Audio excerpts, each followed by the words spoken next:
புதுச்சேரியில் சிறுமியை பாலியல் வன்கொடுமை செய்த குற்றவாளிகளுக்கு தண்டனை வழங்க வேண்டும் என்றும் மாநிலத்தில் அதிகரித்து வரும் போதைப் பொருட்களை கட்டுப்படுத்த தவறியதாக அரசை கண்டித்தும் இந்தியா கூட்டணி சார்பில் ஆளுநர் மாளிகை முற்றுகை போராட்டம் நடைபெற்று வருகிறது. இதுகுறித்த கூடுதல் விவரங்களோடு இணைந்திருக்கிறார் செய்தியாளர் கிருஷ்ணா. வணக்கம் கிருஷ்ணா, கள நிலவரங்களை வழங்கலாம். புதுச்சேரியில போதை அடிமைகளால் சீரழிக்கப்பட்ட சிறுமி படுகொலை செய்யப்பட்டுள்ளார். இதனை கண்டித்து பல்வேறு அமைப்பினரும் பொதுமக்களும் சாலை மறியல் போராட்டங்கள் என பல்வேறு கட்ட போராட்டங்கள் நடத்தி வந்தனர். இந்த நிலையில இந்தியா கூட்டணி சார்பிலும் அதே போல அதிமுக சார்பிலும் பந்து போராட்டம் அறிவிக்கப்பட்டு தற்போது இந்தியா கூட்டணி சார்பில் இந்த காமராஜர் சிலை அருகில் ஆர்ப்பாட்டம் நடைபெற்றது. அங்கிருந்து நேரு வீதி, மிஷன் வீதியாக திடீரென ஆளுநர் மாளிகை முற்றுகையிட முயற்சி செய்ததால் போலீசார் தடுப்பு கட்டைகளை அமைத்து போராட்டக்காரர்களை தடுத்து முயற்சி செய்ய போது போராட்டக்காரருக்கும் போலீசாருக்கும் தள்ளுமுள்ளு ஏற்பட்டு ஒரு பதற்றமான சூழல் ஏற்பட்டு வருகிறது.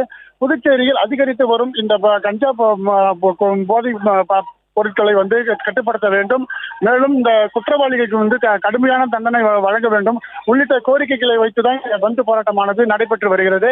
இந்த நிலையில்தான் திமுகவை சார்ந்த சட்டமன்ற எதிர்க்கட்சி தலைவர் சிவா, முன்னாள் முதலமைச்சர் காங்கிரஸை சேர்ந்த முன்னாள் முதலமைச்சர் நாராயணசாமி, காங்கிரஸ் மாநில தலைவர் வைத்திலிங்கம் தலைமையில் 100க்கும் மேற்பட்ட ஆதரவாளர்கள் மற்றும் தொண்டர்கள் இந்த போராட்டத்தில் ஈடுபட்டிருந்தனர். காமராஜர் சிலை அருகில் கண்டன கோஷங்களை எழுப்பி வந்த நிலையில நேரு வீதி வழியாக வந்தவர்கள் திடீரென ஆளுநர் மாளிகை முற்றுகையிட முயன்றது இங்க ஒரு பரபரப்பான சூழல் காணப்பட்டது. தற்போது காவல்துறையினர் அவர்களை சமாதான முயற்சியில் ஈடுபட்டு வருகின்றனர்.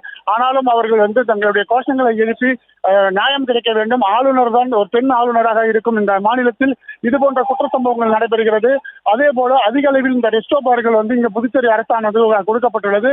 கஞ்சா மற்றும் பல்வேறு விதமான போதைப் பொருட்கள் புதுச்சேரியில நடமாட்டம் அதிகரிப்பதால் புதுச்சேரி மாநிலமே முழுவதும் போதை மாநிலமாகவே மாறியுள்ளது என்பது உள்ளிட்ட கோரிக்கைகளை வைத்து அவர்கள் முழக்கம் எழுப்பி ஆர்ப்பாட்டத்தில் ஈடுபட்டு வருகின்றனர்.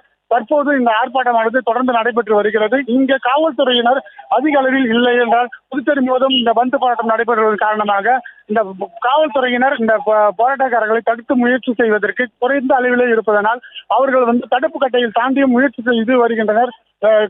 புதுச்சேரி சட்டமன்ற எதிர்க்கட்சி தலைவர் தற்போது அந்த கட்டைகள் மேலே ஏறி நின்று தடுப்புகளை தாண்டி முயற்சி செய்கிறார். முயற்சி செய்தும் அவர்கள் வலுக்கட்டாயமாக தடுத்து நிறுத்தி வருகின்றனர். இந்த இடத்தில் தற்போது பரபரப்பான காட்சியாக காணப்பட்டு வருகிறது. செய்திகளை உடனுக்குடனும் துல்லியமாகவும் தெரிந்து கொள்ள சப்ஸ்கிரைப் பண்ணுங்க.